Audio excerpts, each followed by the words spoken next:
pag-usapan lang natin ang breaking news. May pasabog nga naman kasi ang balita at exclusive na pinag-uusapan ngayon. Congrats Daniel Padilla! Kahit anuman issue sa showbiz, basta't magaling kang artista, nakakabangon ka. Yung hindi asa sa love team. Wow, grabe, ang sakit nun. Patama talaga lahat yan kay Catherine Bernardo. Papaano nga naman kasi ang bulong-bulungan, kailangan pa kasi ni Catherine Bernardo ng isang leading man para makilala daw. Yan kasi ang ibig sabihin ng mga fans ni Daniel Padilla. Kitang-kita nyo naman siguro, di ba? Kahit anuman ang issue sa showbiz, basta't magaling kang artista, nakakabangon ka, 'di ba? Tulad na lamang ni Robin Padilla, 'di ba? Kita niyo naman ang nangyari sa kanya. Ngayon nangyari din 'yan kay Daniel Padilla, pero magkaiba ang sitwasyon, 'di ba? At least magkasintunog lang. Pero nakabangon sila, 'di ba? Kitang-kita niyo naman siguro, ang bawat pangyayari, meron talaga silang maipapakita at meron talaga silang kakayahan maging artista. Kasi si Daniel Padilla, dumadaloy ang pagiging artista niya. Kasi ang ama at ina niya ay mga artista na, di ba? Kaya nga naman kasi, hindi na tayo magtataka at hindi na tayo magdududa. Kasi yung kagalingan ni Daniel Padilla ay nakuha niya sa kanyang ama at ina. Kitang-kita niyo naman siguro ang naging epekto nito para kay Daniel Padilla, di ba? At ngayon, meron ng nilulutong movie para kay Daniel Padilla, ang The Guest, di ba? At lalong-lalo na, nagsalita pa si Robin Padilla para gawin na daw ang Miss Tattoo, para gawing bida si Daniel Padilla. At marami pa siyang matututunan kapag nakasama niya na si Robin Padilla. Kasi dapat mangyari din yung nakita natin sa una at sa ikalawa. Kasi napaka-astig nun ni Robin Padilla sa Miss Tawad, di ba? At lalong-lalo na may halong comedy yun, di ba? Kasi kitang-kita niyo naman siguro lahat ng sitwasyon na pinag-uusapan ngayon, ang pagkukumpara. Kung bakit nga naman kasi si Daniel Padilla hindi niya na kailangan pa ng Catherine Bernardo, diba? Pero si Catherine Bernardo nangangailangan pa daw or umaasa pa sa leading man. Tulad na lamang ng mga pinag-uusapan ngayon, James at Catherine Bernardo, na matagal ng bulong-bulungan sa social media.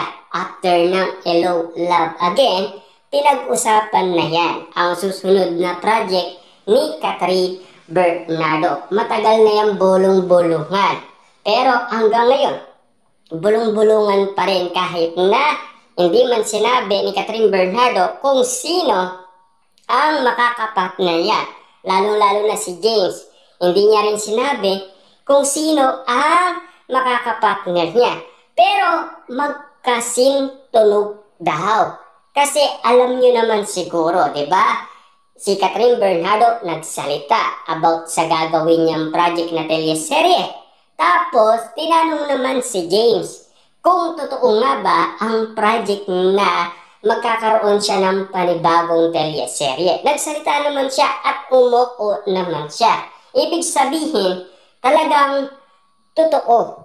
Kasi sila mismo ang nagsalita niyan, di ba? Umamin si Catherine Bernardo, umamin din si James. Pero hindi nila sinabi kung sino, di ba? Talagang pananabikan natin ang bawat kwento. Kaya ang bulong-bulungan na chika ay makatotohanan nga naman.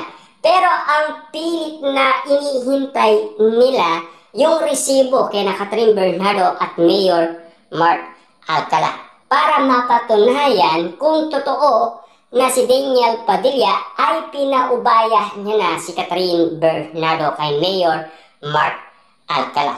Yan kasi ang pilit na pinag-uusapan ngayon sa social media. Yan kasi ang mga kwento-kwentong naririnig natin kung bakit nagagawa nilang mag-predict patungkol umano kay Mayor Mark Alcala at Catherine Bernardo. Dahil sa balita noon ni Ogie Diaz na sinasabi kay Catherine Bernardo meron na daw siyang jowa at ang jowa niya daw ay si Mayor Mark Alcala. At nanindigan naman itong si Ogie Diaz kasi yun daw ang sinasabi ng kanyang solid source at yun daw talaga ay nasaksihan niya.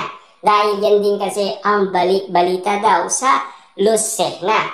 Pero bakit walang nakakapagsabi ng katotohanan? Kasi ang gusto nga naman kasi ni Catherine Bernardo at Mayor Mark Alcala, privacy ang kanilang relationship.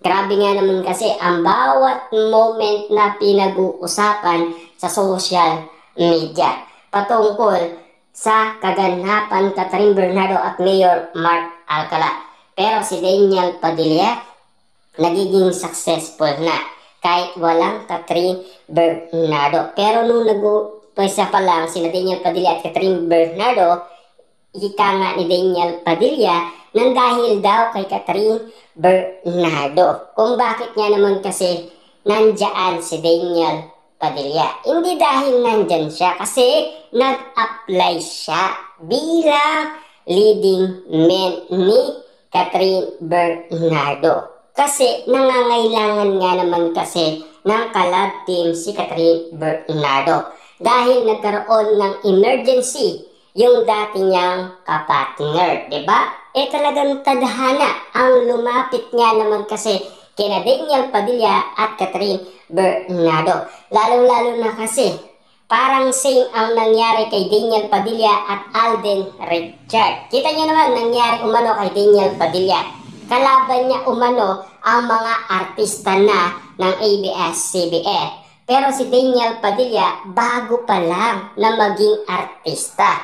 Pero pinakita niya ang usay niya bilang artista. Pinatunayan niya na talagang dumadaloy ang dugong Padilla sa kanya.